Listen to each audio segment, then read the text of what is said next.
Hoje eu voltei para falar sobre um livro de um dos meus autores favoritos, né, que muita gente está cansada de saber, de ouvir, eu comentar e falar a respeito disso, porque de fato isso é verdade. E eu queria muito fazer esse vídeo e falar sobre esse livro agora, ainda no calor da leitura, porque eu não queria perder nada dos meus sentimentos com relação ao que foi passar esses 3 dias com esse livro. E eu tô falando do Saramago, claro, com Caim. Esse livro aqui foi presente do Hugo, e foi indicação dele eu ler esse livro antes da leitura do Evangelho segundo Jesus, o Evangelho segundo Jesus Cristo, que seria a minha próxima obra do Saramago. Mas ele disse que era melhor eu ler esse primeiro para depois passar para o Evangelho. E segundo ele, por conta talvez da qualidade da história, né? Porque aqui a gente tem um livro menor que tem um assunto um pouco parecido com o que está lá no Evangelho, né? Por se tratar de temas bíblicos, né? De personagens bíblicos e ter uma questão religiosa muito presente, muito evidente. Então, ele me sugeriu fazer esse percurso, primeiro esse, depois o Evangelho. Gostei desse livro muito até, e o que a gente vai ter aqui é uma releitura de passagens na Bíblia, desde Adão e Eva, né, do Jardim do Éden, até o dilúvio. E o que vai dar o pontapé inicial, né, nessa história, depois da expulsão do Jardim do Éden, é o que Caim faz com o próprio irmão, né? Ele mata Abel por conta de uma disputa dos dois ali, pela atenção de Deus, pela atenção do Senhor. E Caim descobre que há sim uma preferência, né, por Abel, né, de Deus por Abel. E ele cria uma rusga muito grande, um atrito muito grande por conta disso, que acaba gerando no assassinato do próprio irmão. E Deus aparece para ele depois disso e meio que condena ele a ficar vagando pela terra, né, pelos lugares, ininterruptamente, né, ele não pode ficar no lugar fixo o tempo que ele quiser, ele tem que ficar vagando e perdido, né, é esse o castigo dele por conta disso tudo, é um acordo que ele faz com Deus. Então por isso que ele consegue ter acesso a todos esses momentos, a todas essas situações, e sempre vai ter um caráter de punição para ele, por conta do que ele cometeu lá no início. Então todas essas situações, cidades, pessoas que ele encontra têm um destino muito fatalista, muito doloroso até, e ele presencia isso como uma forma de punição. Então ele não consegue perpetuar uma família, ele não consegue criar raízes num lugar, ele não consegue retornar para a própria casa por conta disso tudo que ele fez e por conta da punição que Deus passa para ele e que ele presencia também a de outras pessoas ao longo de toda a história. E o ponto-chave aqui dessa história do Saramago, e é isso que me deixa até um pouco receoso em fazer recomendação ou indicação desse livro ou de outros livros dele para qualquer pessoa, é justamente por conta dessa capacidade dele de falar a respeito de temáticas um pouco polêmicas, um pouco questionáveis por conta de quem vai estar recebendo essa mensagem. Não é todo mundo que vai ler uma história onde tem personagens que são tão discutidos e tão importantes para a nossa cultura, para a nossa sociedade, para a nossa religião, e ter uma imparcialidade que eu acho que é fundamental na hora de ler um livro como esse. Qualquer obra do Saramago, ou autores que dão uma cutucada assim, em certos dogmas, em certos paradigmas que a gente carrega desde a nossa infância até o restante da nossa vida.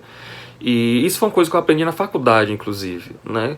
Porque quando a gente está no curso, na graduação, a gente se depara com algumas questões, com alguns textos, alguns autores, alguns teóricos que fazem com que a gente veja com outros olhos ou até repense certas crenças que a gente tem e que a gente recebe da nossa criação, da nossa família, da nossa cultura, enfim, de tudo que está no entorno da gente. Isso no curso de psicologia, no caso. E eu acho que essa capacidade de distanciamento, né, de você se afastar para visualizar melhor tudo que está ali à sua frente, é super importante em qualquer contexto, em qualquer momento. Então eu acho que isso é fundamental na leitura de um livro como esse. Você meio que deixar os seus pensamentos, suas crenças, os seus valores, claro, né, resguardados as devidas proporções, deixar eles um pouco mais calmos, um pouco mais discretos, para poder ver aquilo com uma visão um pouco mais crítica, um pouco mais receptiva até. E depois você faz a sua avaliação. Se você concorda, se você gosta, se não gosta. Mas enquanto esse processo está acontecendo, eu acho que é legal, é mais proveitoso fazer dessa forma. Eu acho que eu até gostaria de ouvir a opinião de vocês a respeito disso, antes de falar do que está aqui dentro. Mas o que é que vocês pensam sobre isso tudo, né?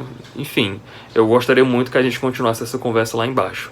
Mas eu acho que esse seria o ponto fundamental dessa história do Saramago, porque o que a gente vai ter aqui são passagens mesmo, né, de histórias que todo mundo conhece, até mesmo que nunca leu a Bíblia, mas com certeza sabe, eu já ouviu falar do que está acontecendo aqui dentro, né? Então a gente vai ter, só como exemplo que eu já falei, a questão do Jardim do Éden, o fruto proibido, né, a expulsão do próprio Jardim do Éden por conta do pecado original, e como a cultura, a sociedade, a humanidade se formou a partir disso.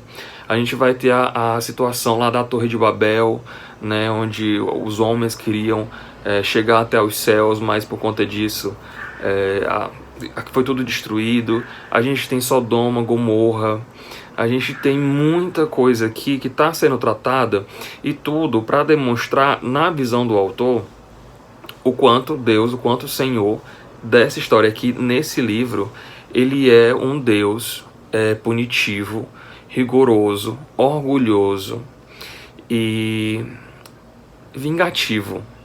São adjetivos que estão permeados o tempo todo aqui dentro dessa história.